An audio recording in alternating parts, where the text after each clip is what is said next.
Hello everybody. I'm going to show you how I might make a mind map using Bubble.us. This is a free service. It's one of the many sample mind mapping tools that you have at your service. Imagine, if you will, that I have written a personal narrative about listening to and making music with my mother who has dementia. I know that music is beneficial to people with dementia, so I want to know more. So one of the questions I might ask is, what are the benefits to listening to music for patients with dementia? So I can think about that. I can also ask, oops, I didn't mean to do that. I'm going to do this differently. You'll see that we can add a child, which is a little arrow that connects ideas. So I want to ask the question, what are the benefits, right? But how does music, let's say, how does music affect the brain? Maybe I want to know that. So I can add a child, and I found a couple of sources up here. Some of them are more scholarly than others. For example, this one is 5 reasons why music boosts brain activity. So I'm going to copy this. And I noticed that this is Alzheimer's.net, why music boosts brain activity in dementia patients.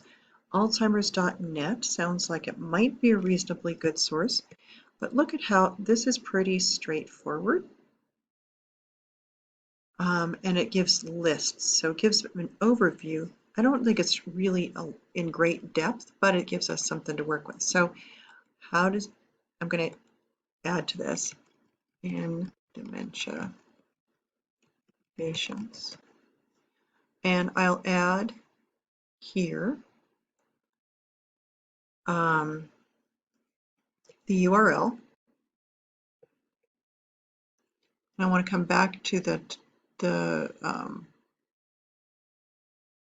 source, oops, and get the actual title and put that in my bubble. And then I'm going to say a little something about that. I'm going to say clear but simple overview. Um,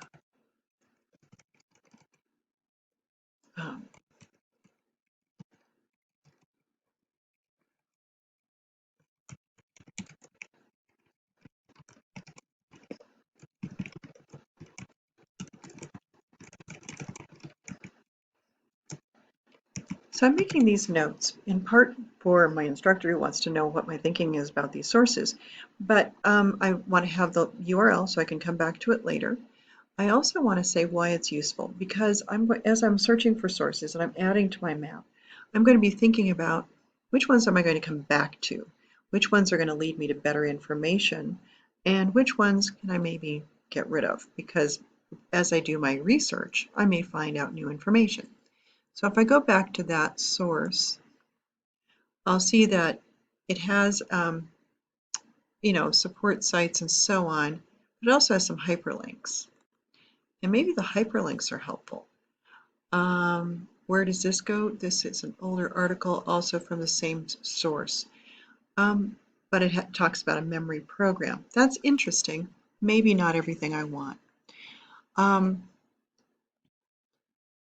If I go to Google, I can find all kinds of stuff. And one of the interesting things about the Google search is that it can also take you to some scholarly sources.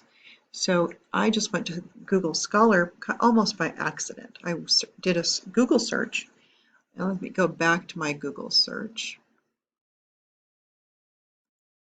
Nope.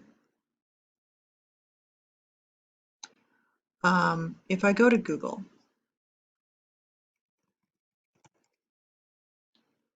and I go to, say, music therapy for dementia, cool.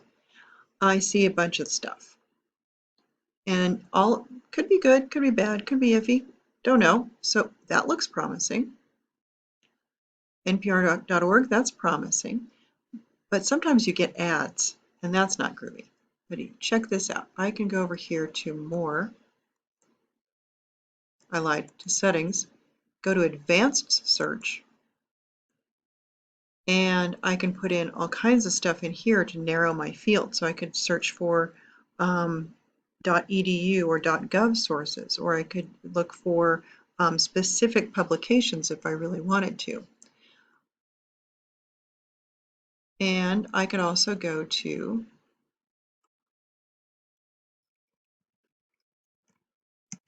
Google Scholar, which is a search tool, and I can put in, and it brings me up all this kind of stuff. And some of it's great and some of it's not. So some of these things you can't get to through Google Scholar, but for free, you can, if you see these links over here, you can find scholarly sources and you can get their full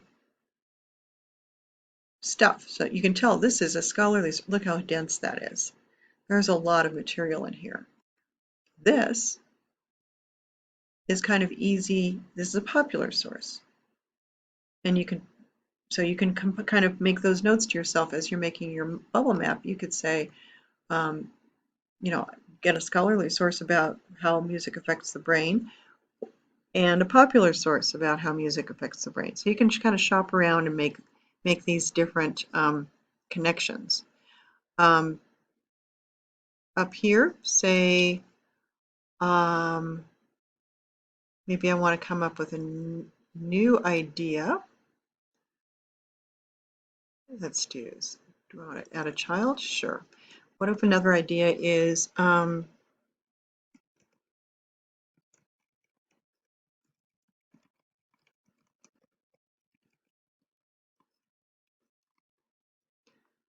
social benefits of listening to music with caregivers, and so on. And I can keep adding to these things by adding a child, which gives us another link that connects these ideas. Or if I want, I can do a new thing altogether, a new bubble, and start a new train of thought. When you're ready, I don't mean to make this as huge as it is, when you're ready to save this, you can share the link, but the link may not open. You can also, this is what you're going to do when you finally submit. You're going to save as a JPEG. JPEG makes it a picture. So once you've decided you like it, you're ready to go, you save it as a JPEG. And then you can submit that to both your discussion and to your assignment this week. I realize that was a little bubbly and bobbly because I'm experimenting as I'm going. But these are just different. This is a way to use these tools to kind of get yourself started and play with ideas. See how one idea leads to another. You see some other samples in this week's module. There's one about hiking and another about finding birds. But what I would like you to do in your bubbles is give us the title of the work, the URL where you can find it, the link itself, and then a little something about it. Is it useful? What's interesting about it? So that when you go back to your mind map for your own purposes and for your readers' purposes, we'll understand why you chose the source. I hope that's a little bit of help. There are different tools, as you will see, posted in this week's module. So play around, see what you think, have fun with it, and see you around.